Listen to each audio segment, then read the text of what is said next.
Everyone, Dan and Gill here from Mila Homes. Welcome back to day 7 of 12. We really hope that you're clicking into our emails and enjoying the course so far. Today we're going to talk about finding the time. Okay, so as property investors who both have full-time jobs, we hear a lot. I don't know how you find the time, and it's probably the number one thing people talk to us about. You look so busy, it must take up so much time, you must never get to see your kids or go out and have any sort of fun. And to be honest, most of it's nonsense, to be honest. I think for us, we do get quite a bit of time as a couple, and we spend lots of time as a family. It's the number one thing that we do this for. So we're very much focused on how property can allow us to get passive income that can give us more time to spend with the kids. We understand how important it is right now, and therefore we're willing to put in that time. So I'll run through a couple of quotes with you in this episode, and then John's going to take you through the top 5 hints and tips for that we've used, I guess, for finding the time. The quotes from the 2 famous people you may have heard of. So the first one's from Warren Buffett, so very rich guy, and he said, if you don't find a way to make money while you sleep, you will work until you die. And for those of you who don't know Warren Buffett, he is a multi-billionaire in the States, made most of his money after he was 50 years old, but big time investor, and still lives quite a normal life actually, not flashy whatsoever. But I think the point of this is that most people who work in careers will be looking to work up until 67, 68, 70, God knows whenever they'll change the retirement age to in the country. That's not going to be us. We totally understand and appreciate property, and we know that we'll need to sacrifice some time just now so that we can get some rewards later on. And that's all about creating assets that property is, that gives us money while we sleep, so that we won't need to work until we die. We'll be able to retire much earlier, and we'll be able to spend so much more time with our kids and enjoying life. The second one is from Yoda. So this is something I hear quite a lot. I'll try to do something, I'll try and find the time. Don't try, try not, as Yoda said. Do or do not. There is no try. So if it's important to you, you'll find a way to do it. Okay, so don't say you'll try and do something. Take the word try out of your language. Just say you're going to go and do it. Make a plan, make a list, and just go and do it. And I think what you'll find is it's so much more empowering rather than saying, I'll try and do something. Because if you try and do something, it means you're not actually even convinced that you're capable of doing it.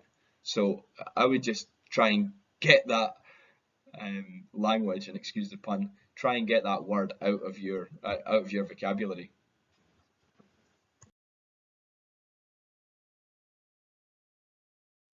So now Jill's going to take you through the top 5 tips for finding time. On you go, Jill. Right, so number 1, take ownership for what you spend time on and what's your language. So as Darren mentioned earlier on, don't use the word try, just do it. One thing that I've really learned in the last 2 years from being off in basically maternity leave for the majority of those 2 years, given we have 2 kids under 2, is really time is precious, and yeah, there is only 24 hours in a day, so use it wisely. And as any mums or dads out there watching this will completely appreciate, kids can throw up the most random things. I mean, I don't know how many times I've gone to go out the door to go to a viewing, and maybe Murray's got done a little present in his nappy for me, or had a few episodes of just them being sick all over themselves, and it's basically put me back 5 minutes. So essentially you've got to be totally prepared every time you do anything, whether you've got kids or not. In property, that is extremely important. There's so many things that crop up every single refurb we do. There are things, no matter how organised you can be, there will always be something that is said to trip you up.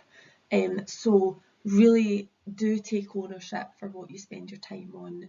Really prioritise what's important, and it will make it a lot easier for you to get your tasks done in that day.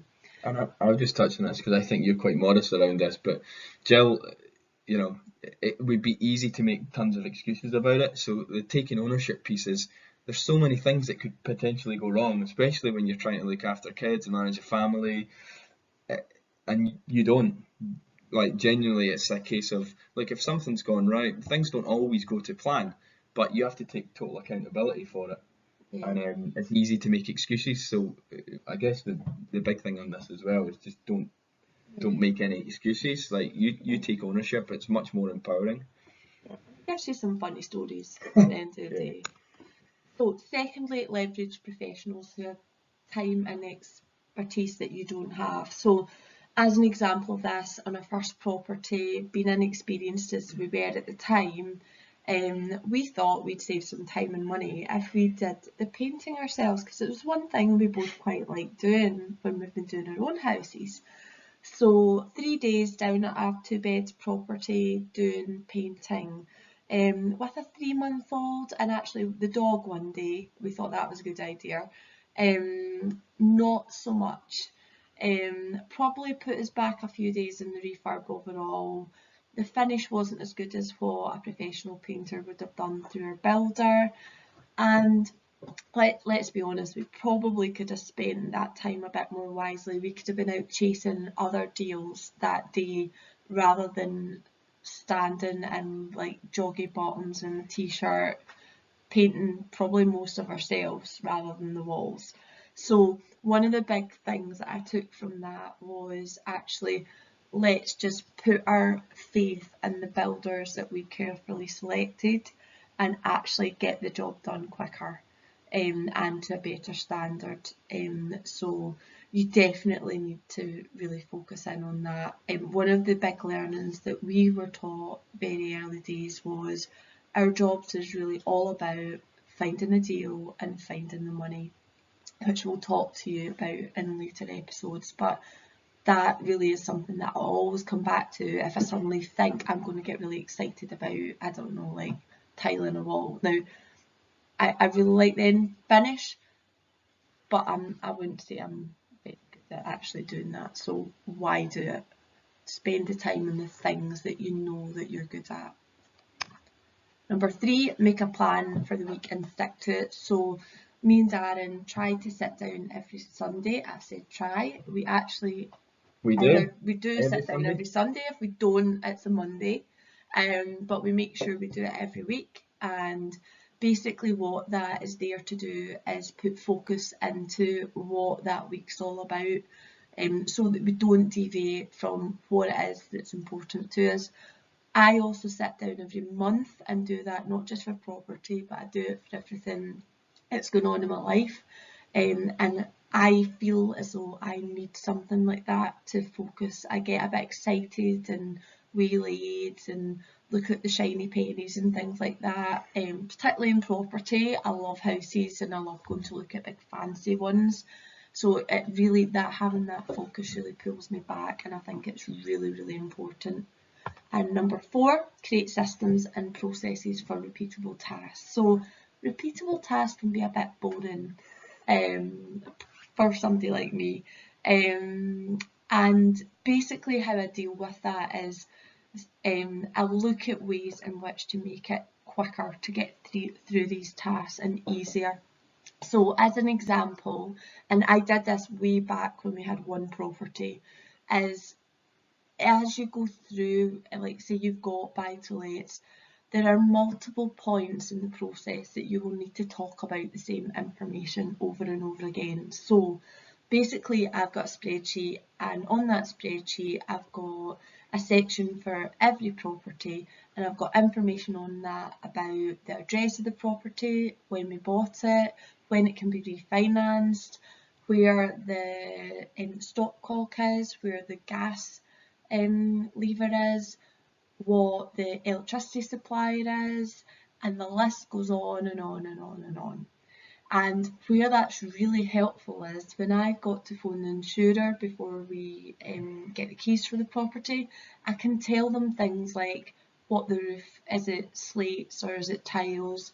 I can tell them when it was built, I can tell them how much it would cost to reinstate the property.